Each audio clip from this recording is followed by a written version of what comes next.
Desarrollo embrionario. El desarrollo humano comienza con la fecundación, cuando un gameto masculino o espermatozoide se une con un gameto femenino u ovocito para formar una única célula de cigoto.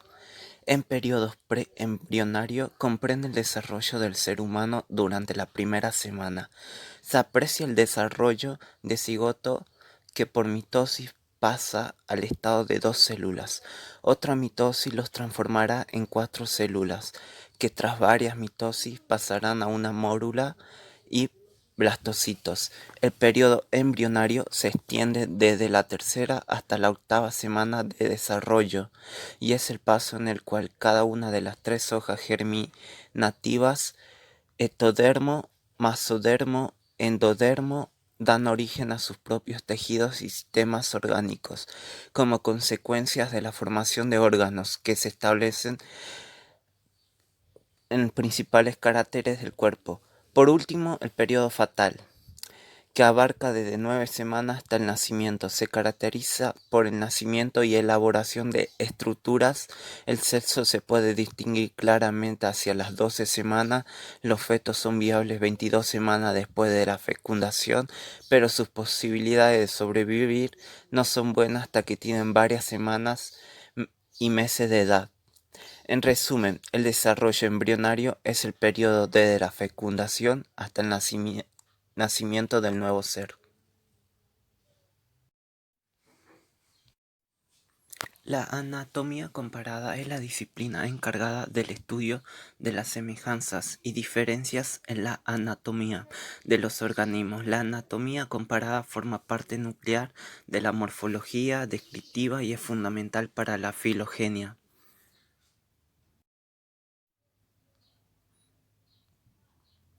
La evolución humana es el proceso de evolución biológica de la especie humana, desde sus ancestros hasta la actualidad. El estudio de dicho proceso requiere de un análisis interdisciplinario en el que complementen conocimientos de ciencias como la genética, la antropología, física, la paleontología y la arqueología.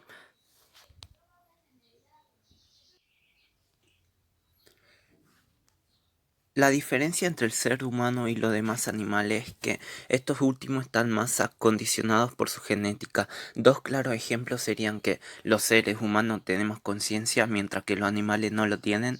Otro claro ejemplo sería que los humanos nos guiamos por la razón mientras que los animales lo hacen por los instintos. Evolución de los peces. La evolución de los peces, desde los máximos hasta los actinopterigios, es un proceso largo y complejo. Un paso en esta evolución involucra el cambio en la función de los agallas. Los cordados invertebrados utilizan sus agallas para filtrar la comida que hay en el agua, no para absorber el oxígeno que hay en ella. En los principios de la evolución de los peces existía un interruptor para utilizar las agallas para absorber el oxígeno del agua en vez de filtrar comida. Las agallas consisten en muchos tejidos delgados y plegados que proveen una gran superficie para la observación o absorción del oxígeno. Mientras más oxígeno absorben, los peces pueden crecer mucho más y ser mucho más activos. Los peces óseos.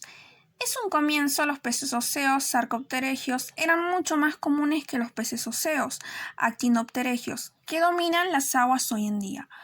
Los peces sarcopterygios también fueron los ancestros de los anfibios. Sus aprendices como forma de muñoz y sus órganos similares a los pulmones evolucionaron en las patas y pulmones de los anfibios. Los peces óseo actinopterygios fueron los primeros en evolucionar en agua dulce. Eventualmente se convirtieron en las clases de peces más diversa y dominante. Anatomía de peces.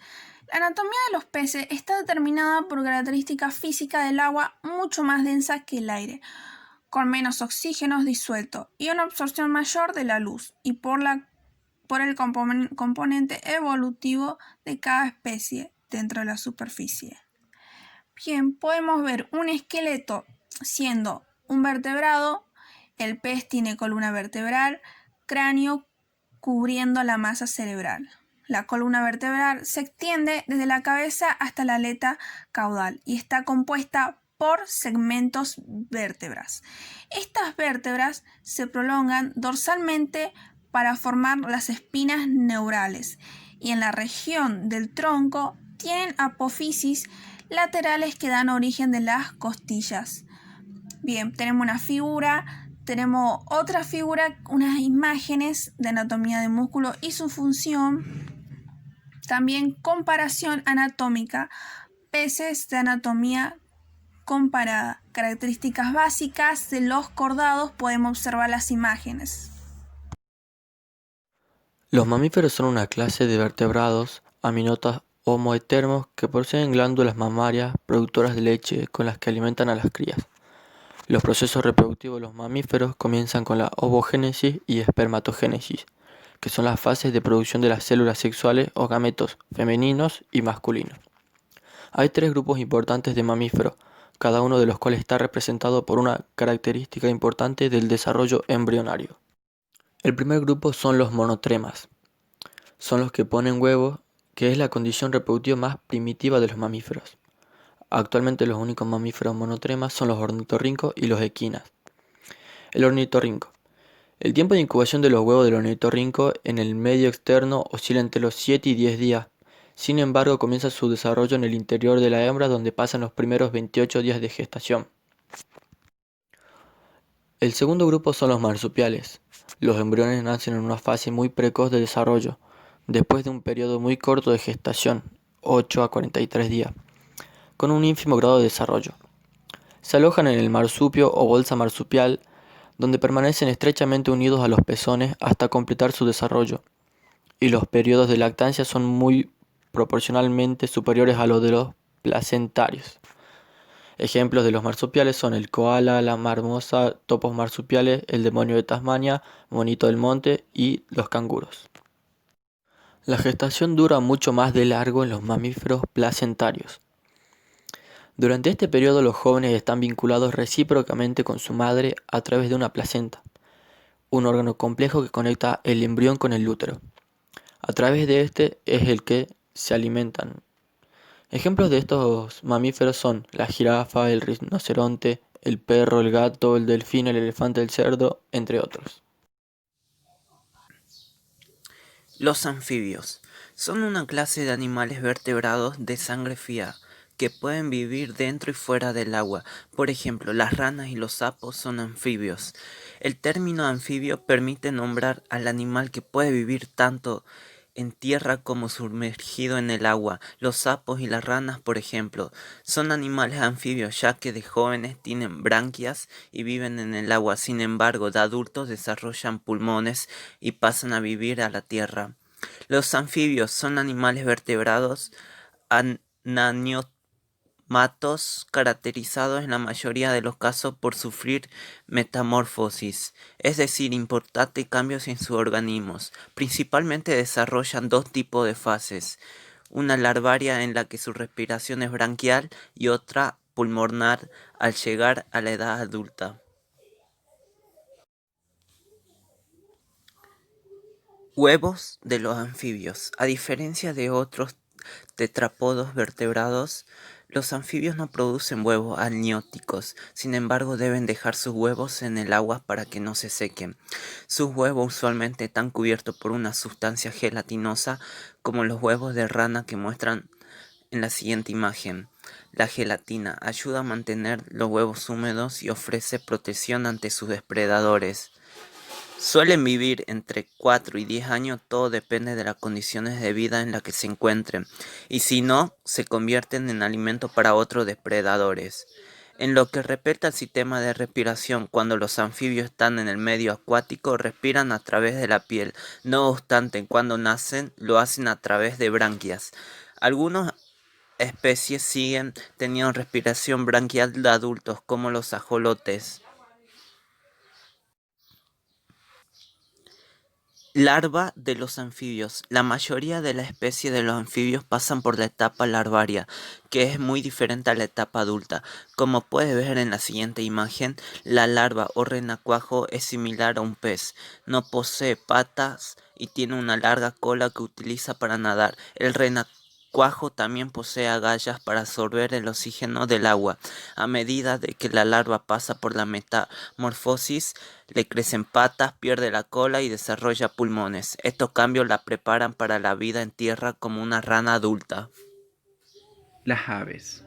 Las aves son animales vertebrados de sangre caliente que caminan, saltan o se mantienen solos sobre sus extremidades posteriores, mientras que las extremidades anteriores han evolucionado hasta convertirse en alas.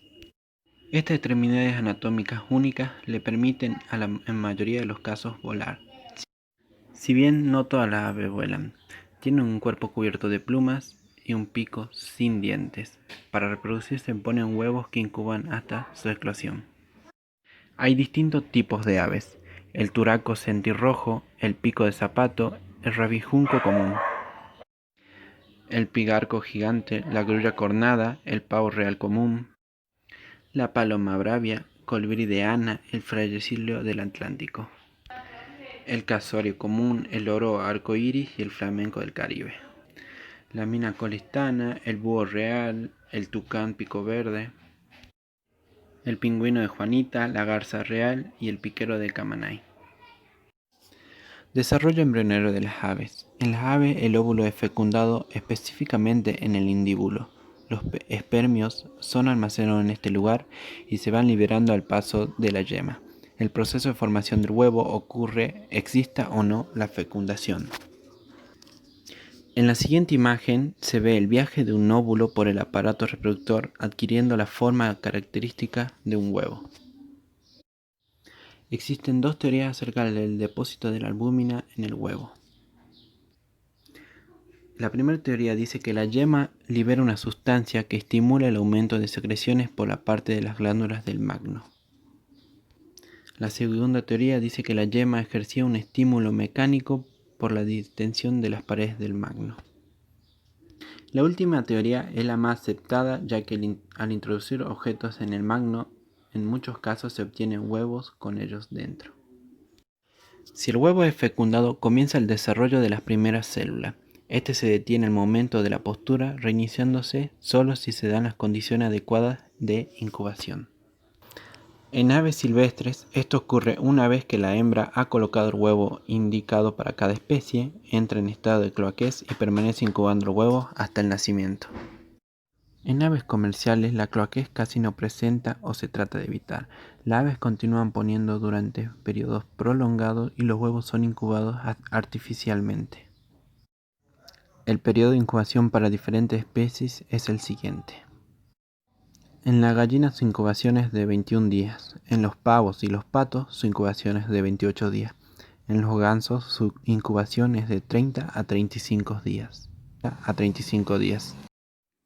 En botánica, un embrión es el rudimento de la planta adulta en estado de vida latente o letargo formada tras la fecundación de la ósfera. La doble fecundación de las angiospermas da lugar al desarrollo del embrión y del endosperma al tejido nutricional del embrión durante la germinación. El embrión está formado por la radícula, dirigida hacia la micrópila, el hipocótilo, que es un corto vástago, los cotiledones, que son las primeras hojas, y la plúmula o gémula, que es el ápice caulinar y a veces algunos primordios foliares. En las pteridófitas, el embrión es unipolar. Solo se establece el polo de crecimiento correspondiente al vástago, ya que sus raíces son adventicias. En cambio, en las espermatófitas, el embrión es bipolar. En un polo se desarrolla el tallo y en el otro la raíz. En las gimnospermas, el embrión presenta generalmente dos o varios cotiledones. En las dicotiledóneas presentan dos cotiledones que pueden tener diversos aspectos: foliáceos como el zapallo y ricino, carnosos como el maní y arveja, con los extremos retorcidos como en el tomate, plegados de diversas maneras, características para cada género o familia. En las monocotiledóneas, el embrión presenta un solo cotiledón. Su posición es lateral, igual que la de la plúmula.